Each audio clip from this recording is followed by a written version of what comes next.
Olá pessoal, boa noite. Professor Frank, seu professor de Geografia. Na aula de hoje nós vamos estar falando sobre o clima e o tempo. Bem, o clima e o tempo são estudos da geografia. É comum nós cometermos o erro de falarmos o seguinte: o clima hoje está frio, o clima hoje está quente. Então são equívocos que cometemos ao longo do nosso dia a dia. Então nós temos que entender que o clima são as condições, né? São as condições daquele determinado local, né? São as condições climáticas daquele determinado local. Já o tempo são o tempo traz características que variam ao longo do dia ou do tempo. Olha lá, o tempo é o estado momentâneo das condições atmosféricas ou meteorológicas de um lugar ou de um determinado momento. Então nós temos o tempo hoje pode estar frio, o tempo hoje pode estar quente, pode estar chuvoso, o tempo pode estar nublado. Então o tempo é a variação atmosférica de um determinado local ao longo do ano, ao longo do dia, ao longo do mês, né? Então cada uma dessas características que vão variar são o tempo. Já o clima, pessoal, é a condição duradoura do ambiente atmosférico, né? Equivale ao conjunto dos tipos dos tempos mais comuns em um determinado lugar. Bem, então eu posso observar na minha explicação a seguinte característica do clima, né? Posso apagar aqui e falar para vocês o seguinte: olha, se eu fizer um mapa do mundo e esse mapa do mundo tiver estes locais. Suponhamos que o Brasil está aqui, né? E a Europa esteja aqui, Estados Unidos aqui, né? Nós vamos verificar o seguinte, que o Brasil, por ser uma área central do globo, a maior parte do nosso território está ocupando uma porção central do globo, ela é uma área que recebe grande luminosidade. Então as características do nosso Brasil, as características climáticas vão ter uma relação com a localização geográfica que nós temos. O Brasil, por estar na porção central do globo, vai receber uma maior incidência solar e com certeza vai favorecer a presença de maior predominância de clima tropical. Então são características duradouras daquele ambiente que vai depender da sua localização, das características. Por exemplo, o clima dos países que estão na Europa serão climas de temperaturas amenas, temperaturas mais baixas, né? Então isso são características do clima, são as características de acordo com a sua localização. Se nós observarmos, por exemplo, o clima da região sul do Brasil, vai nos levar a entender que lá as temperaturas são mais baixas, em decorrência da sua localização próximo à zona subtropical, né? Então são características que nós temos que estar atentos.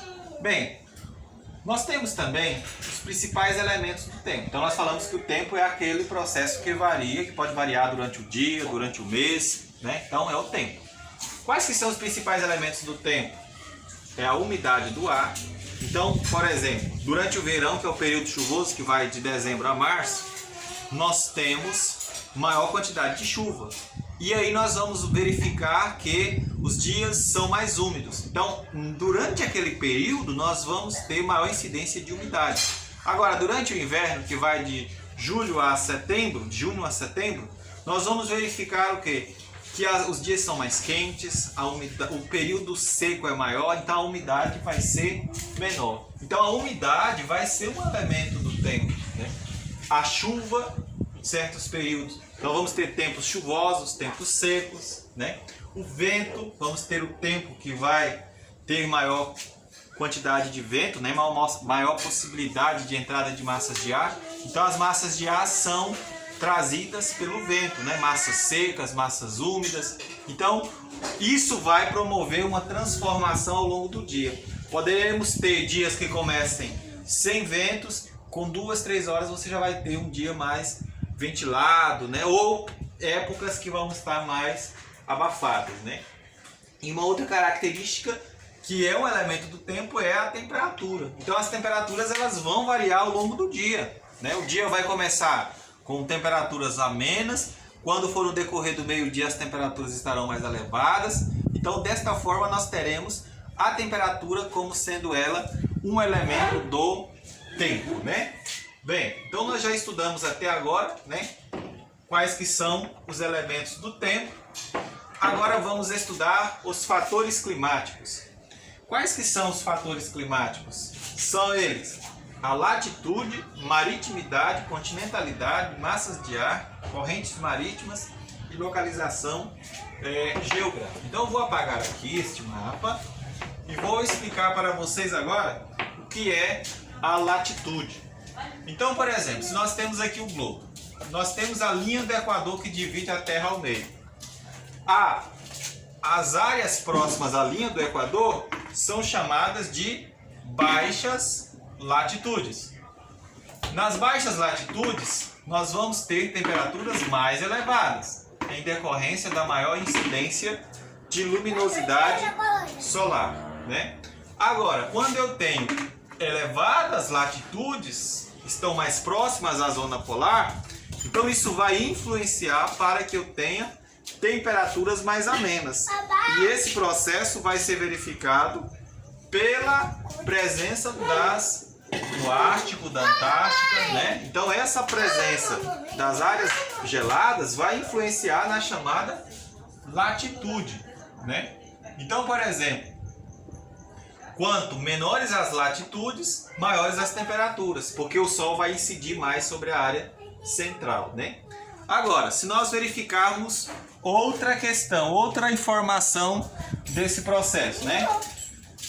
Então, quanto mais próximo da linha do Equador, as temperaturas vão estar mais amenas. Quanto mais próximo mais temperaturas vão estar mais elevadas, em decorrência da incidência solar. Quanto mais próximo dos polos, né, nós vamos ter temperaturas mais amenas. Então, baixas latitudes, temperaturas mais baixas, mais elevadas, e altas latitudes, temperaturas mais baixas. Então, nós trabalhamos agora aqui a latitude. Vamos trabalhar a maritimidade e a continentalidade. Suponhamos que aqui é o desenho do Brasil. E aqui nós temos ventos, que são chamados de massas de ar, né? Esses ventos que sopram do oceano para o continente serão massas que terão umidade, porque o oceano tem água, então tem umidade, né? Então, nesse processo, a maritimidade vai trazer chuva para as áreas continentais e vai trazer, com certeza, maior frescor, uma temperatura mais amena. Agora, as massas de ar que sopram do interior para a parte mais próxima nesse sentido, de dentro para fora, nós vamos chamar de continentalidade. Então, veja bem, maritimidade são as massas de ar que sopram do oceano para o continente, e continentalidade são as que sopram de dentro para fora. Porque de dentro para fora é chamada de continentalidade. Agora, as massas de ar que sopram lá do oceano para o continente são chamadas de maritimidade, né? Então fiquem atentos. Outra questão que vale ser ressaltada são as massas de ar. Então as massas de ar são as massas que vão influenciar a dinâmica do clima em determinados países. Então o Brasil, por exemplo, vai receber a massa da Antártica, o Brasil vai receber a massa do Oceano Atlântico e o Brasil vai receber a massa de ar da Amazônia. Então serão essas as massas de ar que vão influenciar na dinâmica do clima no Brasil, né? Vamos ressaltar também a sua localização geográfica. Então, quanto mais próximo da linha do Equador, maiores serão as temperaturas. Quanto mais próximo da Antártica, né, as temperaturas serão mais baixas. Então, a localização geográfica vai influenciar determinados tipos climáticos, né, pessoal? Bem, então nós entendemos aqui quais que são os fatores que vão condicionar a termos determinados tipos de climas, né? Por último, então nós trabalhamos os fatores. Agora vamos trabalhar os elementos do clima. Quais que são os elementos do clima, né? Olha lá, o sol, né, radiação, vamos ter as temperaturas, né? Se são temperaturas baixas e mais altas, né? Pressão atmosférica. O que é a pressão atmosférica? Então, se você tem uma área elevada, bem aqui é baixo, né? Então você vai verificar o quê? Que esta área mais alta vai ter uma pressão atmosférica maior. Quanto maior a pressão atmosférica, menor será a temperatura. Por quê? Porque aqui na altitude, você vai verificar que vão ficar concentradas apenas massas de ar úmidas, né? Já as massas de ar seca, que são maneiras, elas vão deslizar para a parte mais baixa. Por isso que quanto mais baixa a altitude, né, nós vamos ter menor a pressão atmosférica, e aí as massas de ar mais quentes vão ficar nas partes mais baixas, e aí nas áreas de montanha você vai ter temperaturas mais amenas, mais frias. Então por isso que nas áreas de montanha geralmente a temperatura é fria, porque a massa de ar fria, vai ficar presente na parte elevada. E a massa de ar mais quente e úmida ela é pesada, a tendência é que ela fique na parte de baixo, ou seja, nas áreas mais baixas, né? Outra questão é a umidade do ar. Então, a umidade do ar também será um elemento do clima. Por exemplo, o clima do Nordeste é um clima com baixa umidade. O clima da região amazônica, da região equatorial, um clima de elevada umidade, né? Em decorrência das fortes chuvas, dos grandes rios que existem nessa região. Espero que vocês tenham compreendido que clima é a condição duradoura e que tempo é aquela condição que pode variar ao longo de um dia. Então, o tempo pode amanhecer chuvoso, pode estar ensolarado, pode estar frio e pode ficar quente. Então, isso é o tempo. Já o clima é aquela condição duradoura que você sabe que ao longo daquele ano você já vai esperar aquela determinada temperatura, aquela determinada condição climática. Valeu?